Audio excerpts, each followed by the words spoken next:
One of Bangladesh's main demographic peculiarities, aside from its great population density, is its condition of being sort of a Muslim enclave to the region. While none of its neighbor countries had Islam as their majoritarian religion, around 90% of Bangladeshi are Muslims. In fact, Bangladesh is the country with the fourth largest Muslim population in the world, almost 150 million.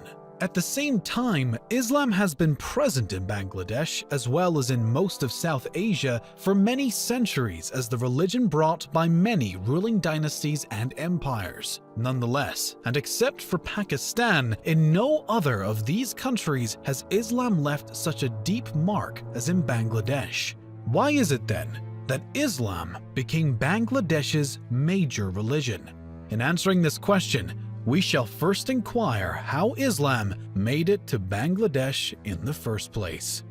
The first signs of Islam in the Bengal Delta region, where Bangladesh is located, can be traced down to the times of Muhammad himself and the Arab trade routes. Traders were not necessarily missionaries, but indeed helped in putting Islam on the map when going east, even setting their own communities near trade posts in the south of the Delta. But despite traders being the first Muslims to reach Bengal, Islam would only predominate in the region by conquest.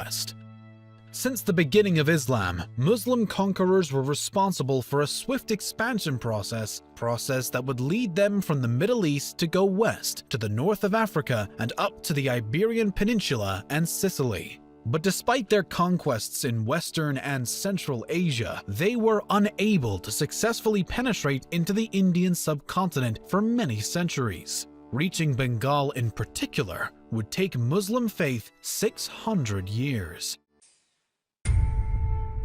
The Muslim conquest of India began in the 10th century, concretely with the Samanid military commander Alp Tejin. At the surface of the Samanid Empire, which at the time occupied a large part of the Persian region, Alp Tejin was a slave soldier, or Mamluk. Mamluks were common in Muslim warlords' culture, and their army of great importance for Muslim territorial expansion. At the same time, the fact of being slaves didn't mean that they were limited to a life of service as low-rank individuals. There are multiple examples of Mamluks that achieved power positions in the military and political life. This was the case of Alp Tejin. Of Turkish origin but of Persian and Muslim upbringing, he rebelled against the Samanid and formed a kingdom of his own in Ganza, now Afghanistan, in 1962. Alp Tejin died the next year and was succeeded by his son Sabuk Taijin, who became the founder of the Ghazvanid dynasty. The southern Hindu Shahi dynasty was reluctant of a Muslim kingdom so close to their domains and wasted no time in attacking them. The war between these two kingdoms lasted for years. In this conflict, the Shahi dynasty was able to convince his fellow Hindu warlords of the danger of the Ghazvanids and of forming a confederacy for fighting together against the Muslim threat. Mahmud, Sabuk Taijin's son, defeated this alliance in 1008, expanding their kingdom to Lahore, now Pakistan. But by no means Lahore was the end of his campaign. Southern, he found an even greater picture: how wealthy these Hindu kingdoms were. Mahmud subsequently kept going south, conquering cities and leaving them to be ruled by his Hindu vassals. Nonetheless, the extension of his kingdom did not allow Mahmud to go further. The Ghaznavid dynasty would face its own hard times with the Seljuks Turks coming west. The dynasty would finally perish at the loss of Lahore in 1186. Behind Ghaznavid's defeat was the Ghurid dynasty. The Ghurid had converted from Buddhism to Islam at the beginning of the 12th century. After taking Lahore from them, they moved to northern India against the then-ruling Sena dynasty. It would be Ghurid general Muhammad bin Bakhtiyar Khalji who would conquer Bengal in 1204. As the former Alp Tejin, Khalji was a Mamluk of Turkish origin. The story tells that he captured West Bengal Nabadvip, the capital of the Hindu Sena dynasty, only backed up by 18 cavalry soldiers. In 1206, with the assassination of the Ghurid emperor, his territory was divided among his generals. Khalji then established his own Mamluk dynasty and his Delhi Sultanate. In its more than 3 centuries of existence, the Muslim Delhi Sultanate would have 5 different dynasties, firstly Turkish and later Mongol, and would eventually cover a great deal of India's territory. This is when the lasting development of Islam in Bengal began. Before Islam, since ancient history, Buddhism was the main religion in Bengal, as well as Orthodox Hinduism, which was also the religion of the former Sena dynasty. Bengal was not directly affected by the then Buddhist Mongol Empire attack on West Asia, yet it became an escape for refugees of the Mongol imperial horde. These Turkish Muslims often migrated grouping around Sufis, Muslim followers who were seen, if not as spiritual leaders, as heads of their communities. This migration also included scholars from other Muslim locations. As a result, South Asia became an important nucleus of Muslim culture. Bengal, most of all, had this fate. Surrounded by mountain ranges, East Bengal was a sort of geographic halting point for migration movements. Buddhist and Hindu monasteries suffered the most of the growth of Islam faith. Most of its monks and Brahmins had to escape to remote parts of Bengal and even the remotest places like the Nepalese mountains. Bengal started its independence process from the Delhi Sultanate in 1338. By then, the Bengal region was divided into 3 parts, each with its own ruler.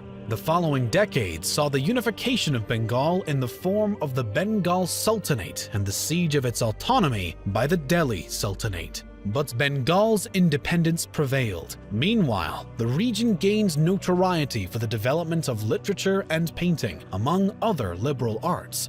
But also, the Muslim population began to outgrow the rest of the religious groups. This process had its peak in the 16th century. In 1576, the Sultanate of Bengal succumbed to the Muslim Mughal Empire, which in 1610 founded Dhaka as the provincial capital of the empire. Still, the Bengali region remained somewhat independent and went under a great social and economic transformation thanks to the agricultural rush. Since before the 15th century, the Bengal rivers started to suffer a great transformation that ended in the main course of the Ganges connecting to the Padma.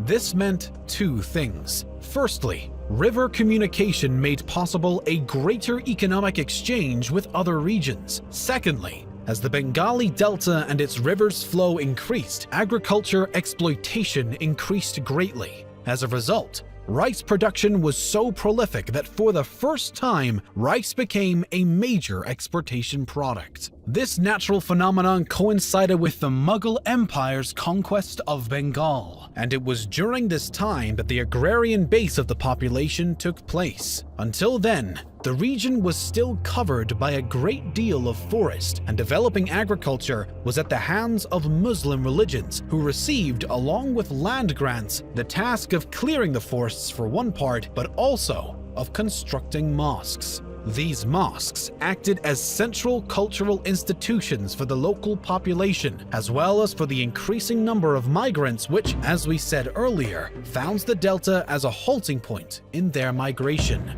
In this sense, Islam's greatest development in Bengal occurred on par with its economic development, to the extent that the very act of cultivating was and continues to be seen as bearing the transcendence of a religious act.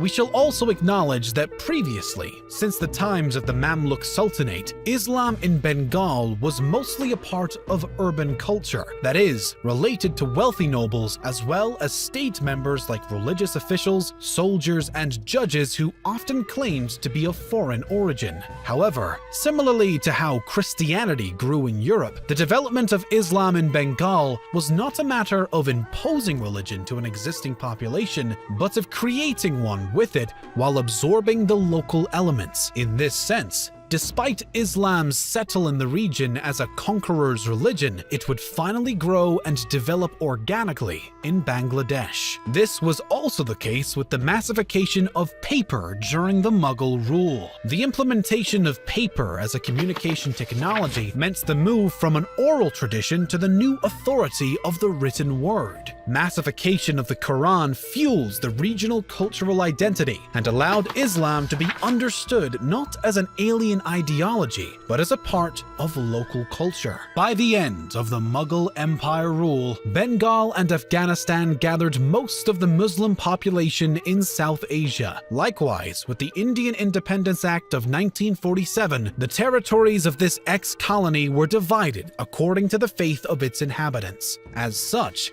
Pakistan was born as a country that also included the Muslim population on the other side of India, now forming Bangladesh, which finally became independent from Pakistan in 1971.